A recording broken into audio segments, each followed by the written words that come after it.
Hey everyone, ever get stressed just thinking about all the things you need to do in a day? Well, imagine coordinating the actions of trillions of individuals. Yeah, it's mind-boggling to think about, isn't it? Totally. That's what it's like for an ant colony. And today we're taking a deep dive into the world of ants. Really fascinating creatures, often overlooked, but their societies are incredibly complex. Yeah, they're tiny but mighty.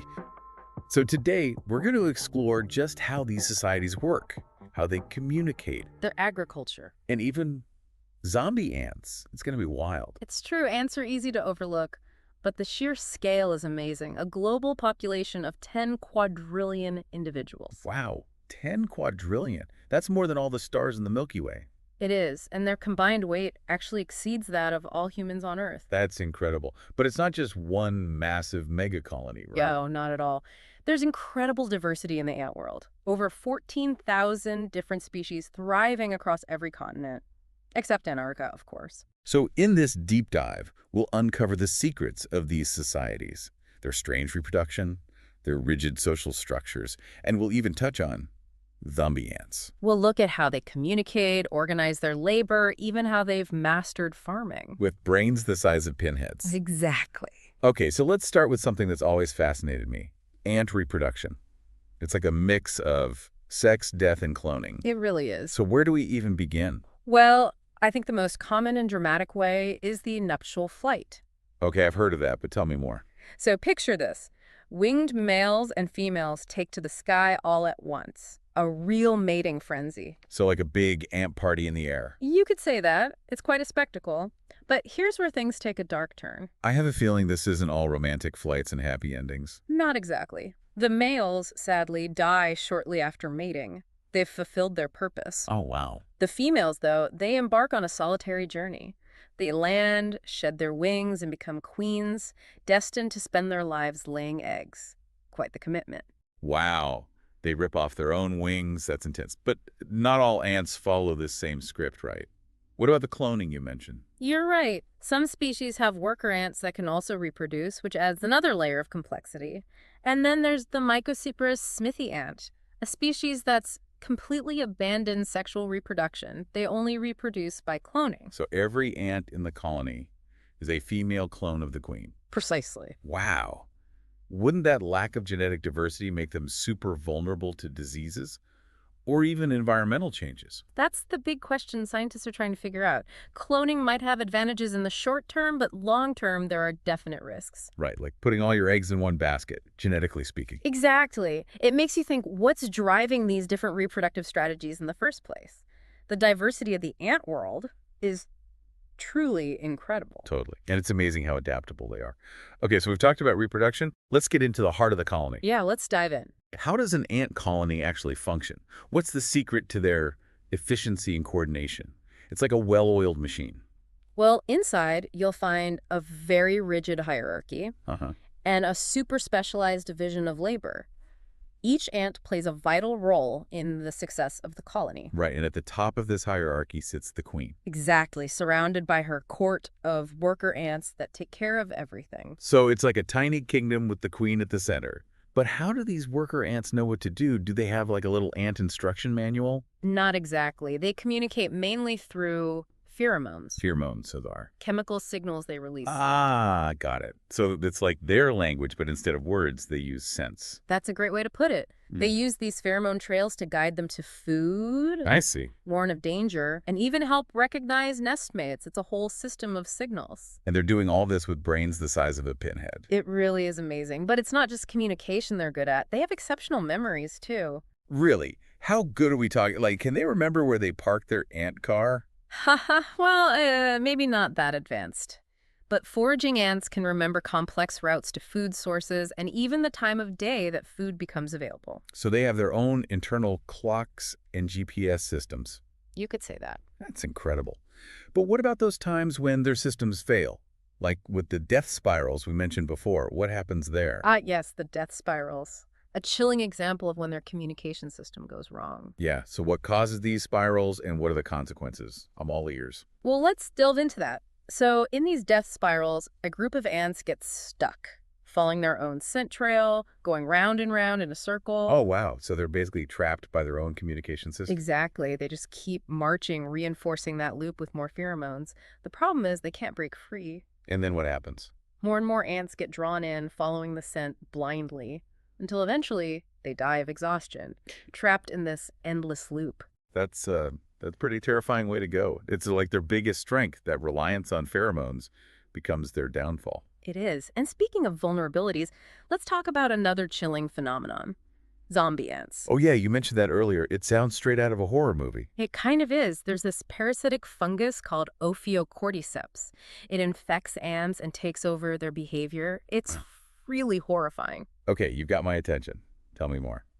How does a fungus turn an ant into a zombie? It's a multi-stage process.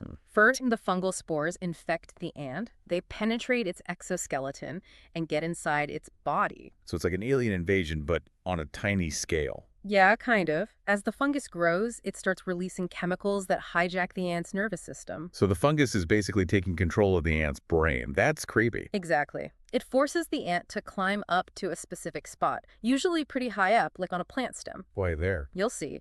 Once the ant's in position, it clamps down, biting onto the leaf or stem with its mandibles really tightly, and then it dies. Oh, wow. So the fungus isn't just mind controlling the ant. It's actually using it to get to a specific location for a reason. That's right.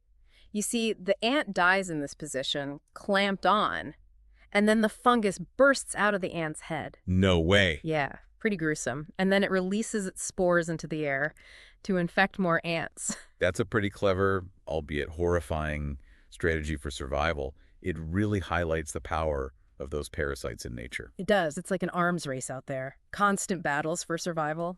But despite these threats, ants have thrived for millions of years and achieved incredible things, like developing their own versions of agriculture. Wait, ants as farmers, that's amazing. I've always been curious about those leafcutter ants. What's the deal with those? So leafcutter ants, they're a great example. They don't actually eat the leaves they collect. They don't. Then what are they doing with them? They use the leaves to grow a special kind of fungus. What? They're growing fungus. Yeah, it's their primary food source. No, they're making little ant farms, basically. Underground fungus farms. Pretty much. And it's a whole organized process. They have a division of labor, different ants doing different jobs. Like a tiny ant assembly line. Exactly. So the bigger ants, they cut and carry the leaves back to the nest. The smaller ants, they chew up those leaves, creating this pulp. That's the perfect place for the fungus to grow. And they all know what to do. Yep. And then the smallest ants, they're like the gardeners of the colony. They tend to the fumble gardens, make sure the conditions are perfect. They even weed out any other fungi that might be trying to compete. So they figured out sustainable farming millions of years ago. That's incredible. It is. And leafcutter ants aren't alone.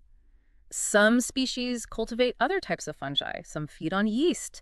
Some have even domesticated types of fungi that can't even exist outside of ant colonies. It's amazing. So adaptable. They really do push the limits of what we think is possible in these complex societies. They do, but their agricultural talents don't stop at farming. Did you know they also venture into animal husbandry? Hold on. Ants as ranchers, too. This is getting better and better. Tell me more about that. Some ant species actually herd aphids. They protect them from predators, and then they milk them. They milk them. What does that mean? Aphids produce this sugary substance called honeydew. It's like ant candy. And the ants just collect it. Exactly. They protect the aphids. They move them to new plants when they need to. It's a great deal for both. That's crazy. It's like a little ant-aphid mutual aid society. It is. These relationships are so complex and fascinating. Makes you appreciate the intricacies of their societies. It does. And it makes me wonder, what else are these tiny creatures capable of? What else haven't we discovered? That's a great question. Ant societies always offer a sense of wonder. They really challenge our ideas about intelligence and complexity in nature. You know, as we've been talking about all these things, it's hard not to see some parallels to our own human world. It's a very natural comparison. There are a lot of similarities and patterns of cooperation, conflict, adaptation between ant societies and human societies. Right. Like the way ants divide up tasks, their communication, their collective problem solving. It's also similar to how we function. It's true. And it makes you wonder, are there some kind of universal principles of social organization at play here. It's a fascinating thought. I mean, both ants and humans, we're social creatures. Yeah. We've evolved to thrive in We groups. face a lot of the same challenges: finding food, protecting ourselves, raising young. And we both rely on cooperation to overcome them. But of course, there are big differences too. Of course, our capacity for individual thought, for example, Hmm. our language, our tools, those are all things that set us apart. But that doesn't mean we can't learn from ant societies. So what are some of the key takeaways for us then? What can we learn from these little guys to build a better world for ourselves? Well, one thing they show us is the power of decentralized systems. Ant colonies, they don't have this hierarchical structure with central control like we often do. They operate as a distributed network. Each individual acts based on local information, simple rules. So it's more about collective intelligence than top-down control. Precisely. And that approach can be incredibly resilient. Even if part of the colony is damaged, the others can adapt and keep going. That's a powerful idea. It makes me think about how we can make our systems more adaptable, our infrastructure, our economies, even our politics. It's definitely something to think about. And then there's the whole concept of sustainability. And societies live in balance with their environment. They use resources carefully, they don't waste. Like they've mastered sustainability without even trying. Exactly. Maybe if we study their strategies, we can learn to create more sustainable human societies too. Well, I think we've covered a ton in this deep dive. From their crazy reproduction, to their encounters with those terrifying fungi, to their amazing skills as farmers and ranchers. It's been quite a journey, and hopefully you, the listener, have gained a new appreciation for these creatures. Absolutely. Ants might be small, but they offer a big window into the mysteries of nature. Lessons in cooperation, resilience, sustainability. And who knows what other secrets these tiny societies hold? There's always more to learn, right? Well said. Thanks for joining us for this fascinating deep dive into the world of ants. Until next time. It really is. It's like looking in a funhouse mirror in a way, seeing these reflections of ourselves, but in these tiny ant societies. Yeah, it makes you wonder about these universal principles.